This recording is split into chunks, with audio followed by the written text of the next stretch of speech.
In 2011, Congress passed the Dodd-Frank Act in response to the Great Recession, and out of that act came the Consumer Financial Protection Bureau, or the CFPB. Interestingly, the current administration views the CFPB as a governmental failure. They believe that the CFPB doesn't have proper oversight, that it has too much freedom, and that CFPB regulations harm the industry. They harm the financial industry and they make compliance more difficult.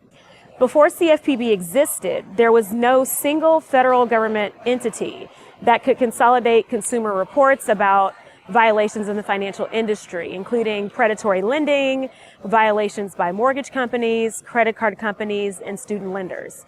Many believe that if the CFPB had existed during the Great Recession, it would not have been a Great Recession. There would have been a way for state entities and federal entities to consolidate the trends they were seeing throughout the industry.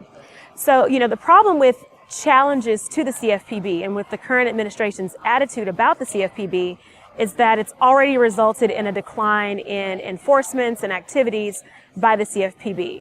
Without the CFPB, consumers are virtually unprotected, and their only remedy is state laws. And there are 50 different states with 50 different ways to protect consumers. So there's no single vehicle, there's no single way for consumers to launch complaints. It's also more difficult for states individually to unite and pursue companies like Wells Fargo or Citi.